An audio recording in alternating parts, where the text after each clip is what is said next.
Hello everyone welcome to आम YouTube channel रे। आज आम आलोचना करवा 2 नंबर विशिष्ट प्रश्न उत्तर या यूनिट 1 रो कर पेपर 6 रो प्लाटो और अरिस्टोटल को चिंताधारा उपरे पर्यवेसित 2 नंबर विशिष्ट प्रश्न उत्तर आम आलोचना करवा। प्रथम प्रश्न, प्लाटो को कार्य विभाजन प्रक्रिया।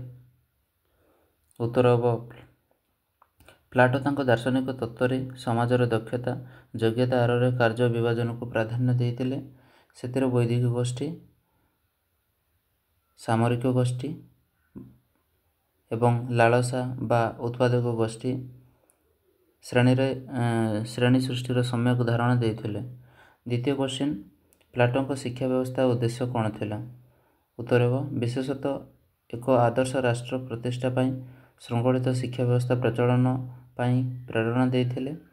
प्रति व्यक्ति अंतर्निहित गुणावलीर विकास पाई प्लाटो एक राष्ट्र द्वारा परिचालित शिक्षा व्यवस्था प्रचलन करथिले, जार फलस्वरूप प्लाटोनिक एकाडेमी प्रतिष्ठा लाभ करथिला। 3 नंबर क्वेश्चन, आदर्श राष्ट्र कौन।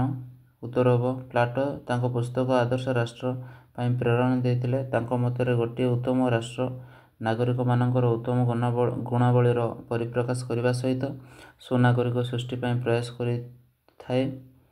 4 नंबर क्वेश्चन, प्लाटोनिक साम्यवाद कौन। उत्तर हम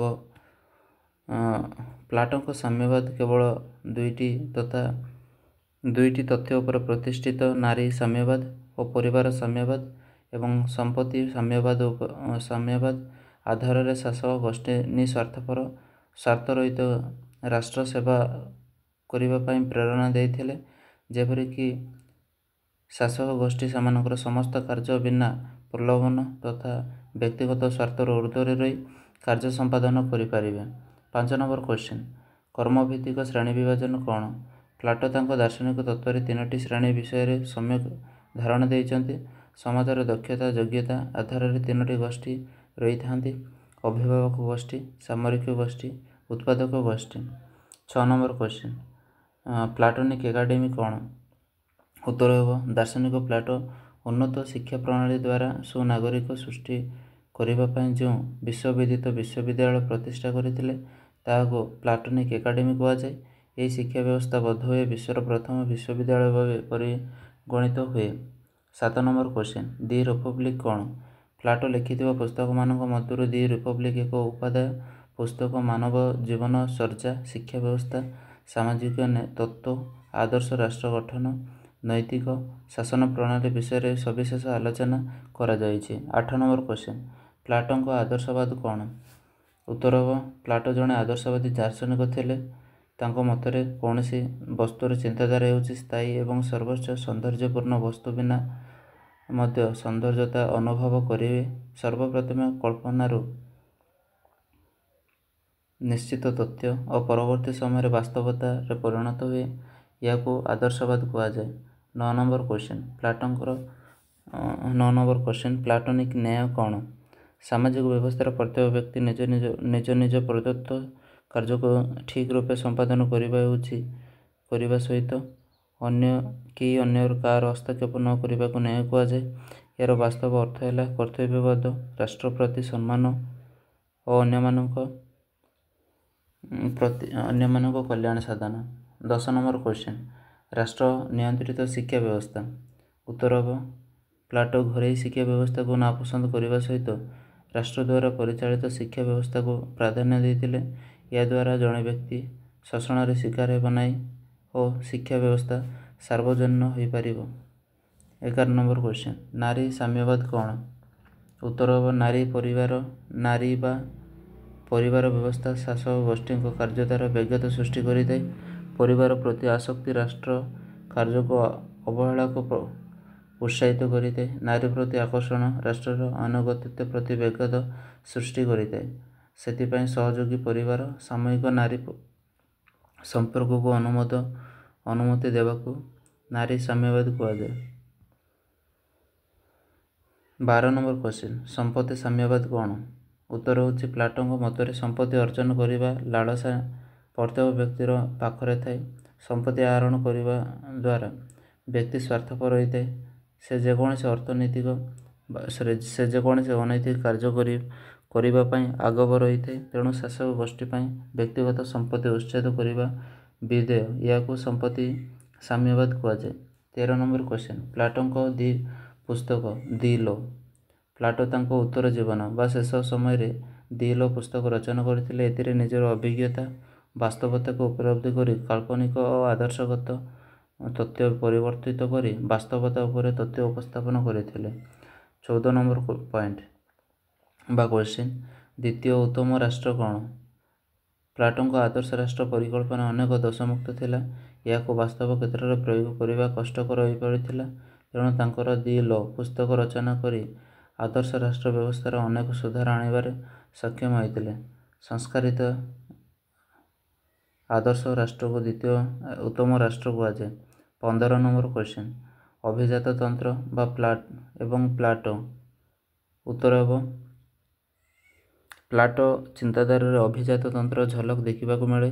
ସେ ଉତ୍ତମ ପ୍ରଶିକ୍ଷିତ ଯୋଗ୍ୟ ବ୍ୟକ୍ତିବିଶେଷ ଶାସନ କ୍ଷମତା ପ୍ରଦାନ ପାଇଁ ଘୋଷଣା କରିଥିଲେ। କେତେକ ମୁଷ୍ଟିମେୟ ବ୍ୟକ୍ତି ଓ ଗୋଷ୍ଠୀ ନିରଙ୍କୁଶ କ୍ଷମତା ଉପଭୋଗ କରିବା ଅଭିଜାତତନ୍ତ୍ରର ନିଦର୍ଶନ ଅଟେ। 16 ନମ୍ବର କ୍ୱେଶ୍ଚନ୍, ନାରୀ ସଶକ୍ତିକରଣ। ପ୍ଲାଟୋ ତାଙ୍କ ଦର୍ଶନ ତତ୍ତ୍ୱରେ ନାରୀ ଜାଗରଣ, ନାରୀ ସାମ୍ୟବାଦ, ନାରୀ ଶିକ୍ଷା ଉପରେ ଗୁରୁତ୍ୱ ଆରୋପ କରିଥିଲେ। ନାରୀ ପୁରୁଷ ମଧ୍ୟରେ ସମାନତା, ଶାସନ କ୍ଷେତ୍ରରେ ନାରୀ ଅଂଶଗ୍ରହଣକୁ ପ୍ରାଧାନ୍ୟ ଦେବା ଏବଂ ନାରୀ ସ୍ୱାଧୀନତା ନୀତିକୁ ଆଧୁନିକ ଦାର୍ଶନିକମାନେ ପ୍ରଶଂସା କରିଥାନ୍ତି। ଏହା ଖ୍ରୀଷ୍ଟପୂର୍ବ 4ର୍ଥ ଶତାବ୍ଦୀ ପ୍ଲାଟୋଙ୍କ ଦ୍ୱାରା ପ୍ରଣୀତ ପ୍ରଥମ ନାରୀ ସଶକ୍ତିକରଣ ଧାରକ ଅଟେ। 17 ନମ୍ବର ପଏଣ୍ଟ, ପ୍ଲାଟୋଙ୍କର ମାନବବାଦ। ପ୍ଲାଟୋଙ୍କ ମତରେ ପ୍ରତ୍ୟେକ ମଣିଷର ସମାଜରେ ବିଶିଷ୍ଟ ସ୍ଥାନ ରହିଥାଏ। ପ୍ରତି ମନୁଷ୍ୟ ବୁଦ୍ଧି, ବିବେକ, ଜ୍ଞାନ ବଳରେ ରାଷ୍ଟ୍ର ପାଇଁ କର୍ତ୍ତବ୍ୟ ସମ୍ପାଦନ କରନ୍ତି। ତଦନୁସାରେ ରାଷ୍ଟ୍ର ସେମାନଙ୍କର ବିକାଶ ପାଇଁ ଧାର୍ଯ୍ୟ କରିଥାଏ। ତାଙ୍କର ମାନବତା ପ୍ରତି ବ୍ୟାପକ ଦୃଷ୍ଟିକୋଣ ଗ୍ରହଣଯୋଗ୍ୟ ହୋଇଥାଏ। 18 ନମ୍ବର ପଏଣ୍ଟ, ଗଣତନ୍ତ୍ରର ବିରୋଧୀ ପ୍ଲାଟୋ। ପ୍ଲାଟୋଙ୍କ ଦାର୍ଶନିକ ତତ୍ତ୍ୱରେ ଗଣତନ୍ତ୍ରକୁ ଅଯୋଗ୍ୟ ଅପରାଗ ଶାସନ ଭାବେ ବର୍ଣ୍ଣନା କରାଯାଇଛି। ତାଙ୍କ ମତରେ ଗଣତନ୍ତ୍ର ବ୍ୟବସ୍ଥା ସମସ୍ତ ନାଗରିକଙ୍କ ସମ୍ପୃକ୍ତି ଏକ ବିପଦଜନକ ବ୍ୟବସ୍ଥା। ସମସ୍ତ ନାଗରିକମାନଙ୍କ ସମ୍ପୃକ୍ତି ଏକ ବିପଦଜନକ ବ୍ୟବସ୍ଥା। ଏହା ଦୁର୍ନୀତି, ଭ୍ରଷ୍ଟାଚାର, ଯୁକ୍ତି ହେବାର ସମ୍ଭାବନା ସୃଷ୍ଟି କରେ। 19 ନମ୍ବର କ୍ୱେଶ୍ଚନ୍, ଦି ପଲିଟିକ୍ସ। ଗ୍ରୀକ୍ ଦାର୍ଶନିକ ଆରିଷ୍ଟଟଲ ଜ୍ଞାନର ସବୁ କ୍ଷେତ୍ରରେ ନିଜର ପାରଦର୍ଶିତା ତାଙ୍କ ଦ୍ୱାରା ରଚିତ ପୁସ୍ତକ ଦି ପଲିଟିକ୍ସରେ ବର୍ଣ୍ଣନା କରିଛନ୍ତି। ଏହି ପୁସ୍ତକରେ ମୂଳ ଲକ୍ଷ୍ୟ ଥିଲା ବ୍ୟକ୍ତିକୁ ରାଷ୍ଟ୍ରର ସର୍ବ ସୁଖ ପ୍ରଦାନ କରିବା। ରାଷ୍ଟ୍ରର ପ୍ରକୃତି ଉଦ୍ଦେଶ୍ୟ ସମ୍ପର୍କରେ ବିଧିବଦ୍ଧ ଭାବରେ ଏହି ପୁସ୍ତକରେ ବର୍ଣ୍ଣନା କରାଯାଇଛି। 20 ନମ୍ବର କ୍ୱେଶ୍ଚନ୍, ଆରିଷ୍ଟଟଲ ମତରେ ରାଷ୍ଟ୍ରର ରୂପରେଖ କ'ଣ? ଉତ୍ତରରେ ହେବ ଆରିଷ୍ଟଟଲଙ୍କ ମତରେ ରାଷ୍ଟ୍ର ଏକ ପ୍ରାକୃତିକ ସଂଗଠନ। ଏହାର ମୂଳ ଲକ୍ଷ୍ୟ ହେଲା ଶୃଙ୍ଖଳିତ ପରିବାର, ସୁନାଗରିକ ସୃଷ୍ଟି କରିବା। ରାଷ୍ଟ୍ର ଓ ବ୍ୟକ୍ତି ପରସ୍ପର ପରିପୂରକ ଉତ୍ତମ ରାଷ୍ଟ୍ର ଗଠନ କରିବା ପାଇଁ ସମ୍ବିଧାନ ଏକ ଉତ୍ତମ ମାଧ୍ୟମ। ଆଦର୍ଶ ରାଷ୍ଟ୍ରକୁ ବାସ୍ତବବାଦୀ ରାଷ୍ଟ୍ରରେ ପରିଣତ କରିବା ତାଙ୍କର ଉଦ୍ଦେଶ୍ୟ ଥିଲା। 21 ନମ୍ବର କ୍ୱେଶ୍ଚନ୍, ଆରିଷ୍ଟଟଲଙ୍କ ନୈତିକତା ପ୍ରତି ମତବାଦ କ'ଣ? ନୈତିକତା କହିଲେ କେତେକ ଶୃଙ୍ଖଳିତ ନିୟମର ସମାହାର ଯାହାକି ଏକ ଉତ୍ତମ ରାଷ୍ଟ୍ର ପରିକଳ୍ପନା କରିବାରେ ସାହାଯ୍ୟ କରିଥାଏ। ରାଷ୍ଟ୍ରର ସୁପରିଚାଳନା ପାଇଁ ନୈତିକ ସଦ୍ଗୁଣରେ ସମ୍ପନ୍ନ ଶ୍ରେଷ୍ଠ ବ୍ୟକ୍ତିତ୍ୱର ଆବଶ୍ୟକ ସଦାସର୍ବଦା କାମ୍ୟ। 22 ନମ୍ବର କ୍ୱେଶ୍ଚନ୍, ଆରିଷ୍ଟଟଲଙ୍କର ଉପଯୋଗିତାବାଦ ତତ୍ତ୍ୱ କ'ଣ? ଆରିଷ୍ଟଟଲ ମତରେ ଉପଯୋଗିତାର ଅର୍ଥ କୌଣସି ଦ୍ରବ୍ୟ ଆଇନର ସଫଳ ରୂପାୟନ ତଥା ସର୍ବାଧିକ ବ୍ୟକ୍ତିତ୍ୱର ସର୍ବାଧିକ ବିକାଶକୁ ବୁଝାଇଥାଏ। ବ୍ୟକ୍ତିର ସର୍ବବିଧ ମଙ୍ଗଳ ସାଧନ କରିବା ରାଷ୍ଟ୍ରର ମୂଳ ଲକ୍ଷ୍ୟ ହେବା ବିଧେୟ। ଜନସାଧାରଣଙ୍କ ନୈତିକ ଏବଂ ବୌଦ୍ଧିକ ଉନ୍ନତି ଉପଯୋଗିତାବାଦର ସ୍ୱରୂପ। 23 ନମ୍ବର କ୍ୱେଶ୍ଚନ୍, କ୍ଷମତାର ପୃଥକୀକରଣ ତତ୍ତ୍ୱ କ'ଣ? ଆରିଷ୍ଟଟଲ ସ୍ୱେଚ୍ଛାଚାରିତାକୁ ବାରଣ କରିବାକୁ ଯାଇ ସରକାର ବ୍ୟବସ୍ଥାର କ୍ଷମତାର ପୃଥକୀକରଣ ସମର୍ଥନ କରିଥିଲେ। ବ୍ୟବସ୍ଥାପିକା, କାର୍ଯ୍ୟପାଳିକା, ନ୍ୟାୟପାଳିକା ମଧ୍ୟରେ ସ୍ୱାଧୀନତା ରକ୍ଷା କରିବା ଯାଇ କ୍ଷମତାର ପୃଥକୀକରଣ ହେବା ଦ୍ୱାରା ଆଦର୍ଶ ରାଷ୍ଟ୍ର ପରିକଳ୍ପନା ସାର୍ଥକ ହୋଇପାରିବ।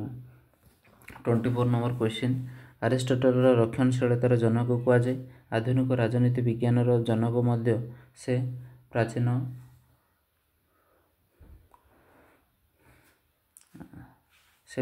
ପରମ୍ପରା ଅନୁଷ୍ଠାନର ସମ୍ମାନ ପ୍ରଦର୍ଶନ କରିବା, କୌଣସି ସାମାଜିକ ପରିବର୍ତ୍ତନକୁ ସହଜରେ ଗ୍ରହଣ କରୁନଥିଲେ।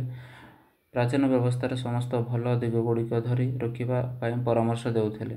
25 ନମ୍ବର କ୍ୱେଶ୍ଚିନ୍, ଆରିଷ୍ଟଟଲ ଜଣେ ବ୍ୟକ୍ତିବାଦୀ ପ୍ରବକ୍ତା ଥିଲେ।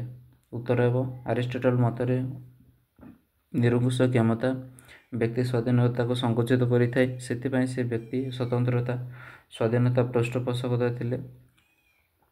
ବ୍ୟକ୍ତି ଅଧିକାର ସ୍ୱତନ୍ତ୍ରତାକୁ ଅଗ୍ରାଧିକାର ଦେବା ସହିତ ଏହାକୁ ସୁରକ୍ଷା କରିବାର ରାଷ୍ଟ୍ର ପ୍ରତିଶ୍ରୁତିବଦ୍ଧ ହେବା ସପକ୍ଷରେ ମତ ଦେଇଥିଲେ। 26 ନମ୍ବର କ୍ୱେଶ୍ଚିନ୍, ଆରିଷ୍ଟଟଲ ତୁଳନାତ୍ମକ ପଦ୍ଧତିର ଜନକ। ଆରିଷ୍ଟଟଲ ତାଙ୍କ ତତ୍ତ୍ୱଗୁଡ଼ିକ ଅତୀତର ଐତିହାସିକ ଘଟଣାବଳୀକୁ ଆଧାର କରି ବ୍ୟାଖ୍ୟା କରିଦେଲେ। ଦି ପଲିଟିକ୍ସ ପୁସ୍ତକ ରଚନା କରିବା ସମୟରେ ସେ 58ଟି ରାଜ୍ୟର ସମ୍ବିଧାନ ତୁଳନାତ୍ମକ ଅଧ୍ୟୟନ କରିଥିଲେ। ରାଷ୍ଟ୍ର ବ୍ୟବସ୍ଥାକୁ ଶୃଙ୍ଖଳିତ କରିବା କ୍ଷେତ୍ର ପରୀକ୍ଷଣ ଓ ତୁଳନାତ୍ମକ ପଦ୍ଧତିର ପ୍ରୟୋଗ ଶ୍ରେଷ୍ଠତର ବୋଲି ବିବେଚନା କରିଥିଲେ। 27 ନମ୍ବର କ୍ୱେଶ୍ଚିନ୍, ସମ୍ପତ୍ତିଗତ ଅଧିକାର ଆରିଷ୍ଟଟଲଙ୍କ ମତରେ କ'ଣ? ଉତ୍ତର ହେବ ଆରିଷ୍ଟଟଲଙ୍କ ମତରେ ବ୍ୟକ୍ତିଗତ ସମ୍ପତ୍ତି ମାନବ ଜୀବନର ଏକ ମୌଳିକ ଆବଶ୍ୟକତା ଅଟେ। ସମ୍ପତ୍ତି ମନୁଷ୍ୟର ଏକ ବିକାଶ ପାଇଁ ଏକାନ୍ତ ଜରୁରୀ ଅଟେ। ସମ୍ପତ୍ତି ଆହରଣ ଦ୍ୱାରା ବ୍ୟକ୍ତିର ବ୍ୟକ୍ତିତ୍ୱ ବିକାଶ ହେବା ସହିତ ରାଷ୍ଟ୍ରର ମଧ୍ୟ ବିକାଶ ସାଧିତ ହୋଇଥାଏ। 28 ନମ୍ବର କ୍ୱେଶ୍ଚିନ୍ ବା ଶେଷ କ୍ୱେଶ୍ଚିନ୍, କ୍ରୀତଦାସ ପ୍ରଥା ସପକ୍ଷରେ ଆରିଷ୍ଟଟଲଙ୍କ ମତ କ'ଣ? ଉତ୍ତର ହେବ ଆରିଷ୍ଟଟଲ ମତରେ ଦାସତ୍ୱ ପ୍ରଥା ସମାଜର ମଙ୍ଗଳ ପାଇଁ ଏବଂ ରାଷ୍ଟ୍ରର ନିରାପତ୍ତା ପାଇଁ ଏକାନ୍ତ ଆବଶ୍ୟକ। ଦାସତ୍ୱ ଓ କ୍ରୀତଦାସ ପ୍ରଥା ଗୃହସ୍ଥ ଜୀବନର ସୁପରିଚାଳନା ସହିତ ରାଷ୍ଟ୍ରର ସାମୂହିକ ବିକାଶରେ ସାହାଯ୍ୟ କରିଥାଏ। ମନିବମାନଙ୍କ ଗୃହ ଜଞ୍ଜାଳରୁ ମୁକ୍ତି ହୋଇ ରାଷ୍ଟ୍ର କାର୍ଯ୍ୟରେ ମନୋନିବେଶ କରିବା ପାଇଁ ସୁଯୋଗ ପାଇଥାନ୍ତି। ଇଏ ଥିଲା 2 ନମ୍ବର ବିଶିଷ୍ଟ ପ୍ରଶ୍ନ ଉତ୍ତର। ପରବର୍ତ୍ତୀ ସମୟରେ ଆମେ 5 ନମ୍ବର ବିଶିଷ୍ଟ ପ୍ରଶ୍ନ ଉତ୍ତର ଆଲୋଚନା କରିବା।